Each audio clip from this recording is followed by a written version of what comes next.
ناظرین آگے بڑھیں گے اور بات کریں گے پاکستان مسلم لیگ نون کے حوالے سے، جس میں اس وقت بیانیے کی جنگ جاری ہے۔ ایک رہنما کسی دوسرے رہنما پہ الزام لگاتا ہے، پھر اس کی وضاحت بھی کچھ بہترین الفاظ میں کی جاتی ہے۔ اب خبر یہ بھی ہے کہ پی ڈی ایم کا جو اجلاس ہو رہا ہے اس میں شہباز شریف صاحب جائیں گے، مریم نواز صاحبہ نہیں جائیں گی۔ اب اس طرح کے سینیریو میں کیا پھر سے بیانیہ ایک ہی ہے اور طرز سیاست مختلف ہے، یا پھر بیانیہ بھی مختلف ہو چکا ہے اور طرز سیاست بھی مختلف ہے؟ پاکستان مسلم لیگ نون کا مستقبل کیا ہے؟ کیا پھر سے اکٹھ ہو سکے گا؟ منظم منصوبہ بندی کے تحت تنظیم سازی ہو سکے گی، یا پھر یہاں پہ بریک لگتی دکھائی دے رہی ہے؟ رانا صاحب کیا مستقبل دیکھ رہے ہیں نون لیگ کا؟ دیکھیں میں آپ کو ایک چیز تو بتا دوں بڑی کلیئر، یہ جو مسلم لیگ نون کا نیا بیانیہ آپ کو سامنے ہے نا، جو سب کہہ رہے ہیں شہباز شریف صاحب، آج بھی شہباز شریف صاحب نے سندھ کے حوالے سے بڑی اہم میٹنگ کی، بڑے اہم ترین، بلکہ کئی ایسے نام مجھے اس میٹنگ میں شامل نظر آئے جو پچھلی کئی میٹنگوں میں نظر نہیں آتے تھے، جس سے ثابت ہوا کہ شہباز شریف صاحب کے آنے سے بہت سے لوگ متحرک ہو گئے۔ آج سندھ کے حوالے سے میٹنگ ہوئی، سندھ کی کابینہ کو، سندھ کے اہم ترین افراد کو بلایا گیا ہوا تھا، کچھ کو لائن پہ لیا گیا ہوا تھا، سندھ کے حوالے سے سندھ میں کیا ہونا چاہیے، یعنی شہباز شریف جو ہے سندھ کی طرف بھی توجہ دینا شروع کر رہے ہیں، شہباز شریف جو ہے پنجاب کی طرف بھی دے رہے ہیں، اور ایسا ہی ہے پی ڈی ایم کے اجلاس میں شہباز شریف ہی جائیں گے اور کچھ اور لوگ جائیں گے۔ لیکن میں آپ کو یہ بھی خبر بریک کر دوں، یہ بیانیہ ایک ماہ سے زیادہ نہیں چل سکے گا۔ شہباز شریف کا بیانیہ ایک ماہ سے زیادہ یاسر نہیں چل سکے۔ کیوں؟ پازیٹیو رسپانس نہیں آئے گا یا وجہ کچھ؟ نہیں، رسپانس بڑا اچھا آئے گا، لیکن نہیں چاہتے نا۔ میں نے بڑے ایک اہم شخص سے بات کی جو مسلم لیگ نون کے تھے اور نواز شریف کے بڑے قریب سمجھے جاتے ہیں۔ میں انہوں نے کہا جی حالات مجھے کوئی اچھے ہوتے نظر آ رہے ہیں اور شہباز شریف صاحب متحرک ہو گئے ہیں، حمزہ متحرک ہو گئے ہیں۔ انہوں نے کہا یار دو چیزیں ذہن میں رکھیے گا، وفاق میں ایک ضمنی الیکشن کروا کے اپنی مرضی کا شہباز شریف کو وزیر اعظم بنا سکتے تھے۔ میں کہا جی بالکل بنا سکتے تھے۔ انہوں نے کہا کیوں نہیں بنایا گیا؟ میں کہا یار مجھے ان کے بھائی ہیں، ان سے زیادہ کس پہ اعتبار؟ انہوں نے کہا نہیں، انہوں نے شاہدہ خان عباسی کو بنا دیا جس پہ بے شک ان کو اعتبار نہیں بھی تھا، لیکن انہوں نے شہباز شریف کو نہیں بنایا۔ انہوں نے شہباز شریف کو نہیں کہا کہ اس کو ضمنی الیکشن کرا دیا جائے، فوری طور پہ آ جائے، وہ جس سیٹ سے چاہتے کروا سکتے تھے۔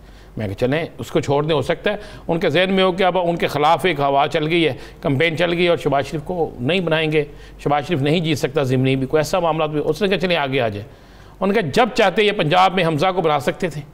میں کہا ہاں یہ ہے، اس کے لیے آفرز بھی موجود تھی، ان کی میٹنگز بھی ہو چکی تھی۔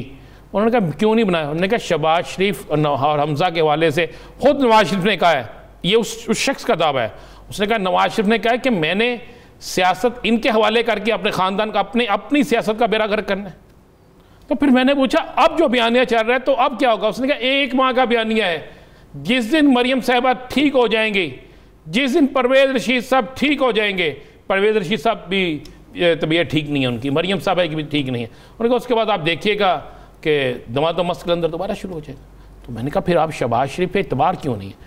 انہوں نے کہا بھئی اعتبار یا نا اعتبار کی بات نہیں ہے، شہباز شریف جو ہے جب نواز شریف کہیں گے شہباز شریف سلنڈر کر دیں گے، لیکن نواز شریف یہ کبھی نہیں چاہیں گے کہ شہباز شریف آگے جا کے میری بیٹی پیچھے ہو جائے اور شہباز شریف آگے ہو جائے۔ اس نے کہا مجھے بتائیں یہ ساری جتنی جلا وطنی ہو گئی یا پاکستان سے باہر علاج کے لیے چلے گئے یا جتنے بھی معاملات، اس نے کہا یہ ہوئے مریم کی وجہ سے ہیں۔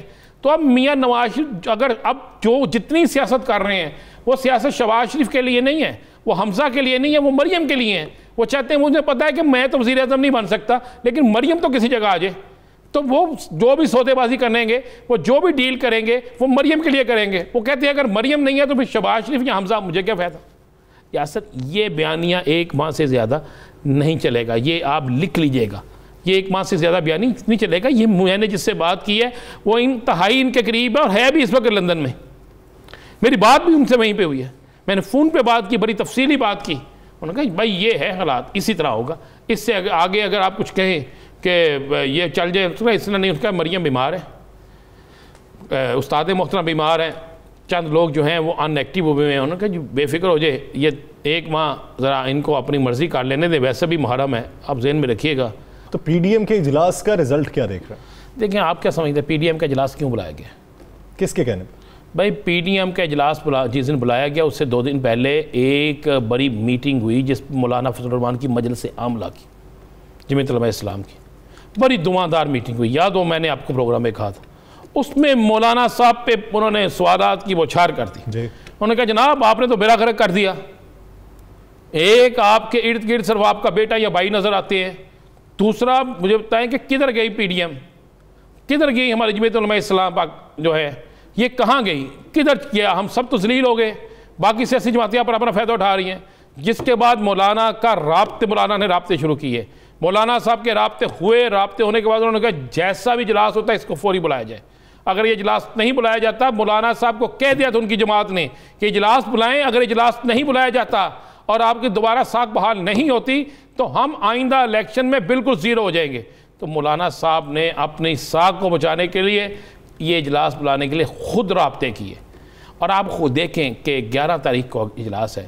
اجلاس کے حوالے سے آپ کو وہ گرم جوشی نظر آ رہی ہے؟ اجلاس کے حوالے سے وہ دھواں-دار تقاریر, دھواں-دار بیان, دھواں-دار ٹویٹ نظر آ رہے ہیں آپ کو؟ کچھ بھی نہیں ہونا. میں نے پھر کہہ رہا ہوں اجلاس میں پھر آئندہ مہنگائی کے خلاف شور مچے گا, اجلاس پہ اس ووٹنگ مشین کے خلاف شور مچے گا, اجلاس میں 2-4-6 قراردادیں دی جائیں گی, اجلاس میں 2-4-6 باتیں کی جائیں گی, اس کے بعد اجلاس میں اگلی تاریخ دے دی جائے گی, پھر تاریخ پہ تاریخ, تاریخ پہ تاریخ, تاریخ پہ تاریخ, یہی چلتا رہے گا. یہ اجلاس ہوگا. یعنی یہ پی ڈی ایم کا اجلاس اپنی سیاسی پگڑیاں بچانے کے لیے بلایا جا رہا ہے. اب دیکھنا یہ ہے کہ پگڑی کون بچا پاتا ہے, سیاسی ساکھ کون بحال رکھوا پاتا ہے. لیکن یہ 2 مہینے کا پھر ہی شو دکھائی دیتا ہے اور اس کے بعد پھر کچھ لمبے عرصے کے لیے خاموشی دکھائی دے رہی ہے.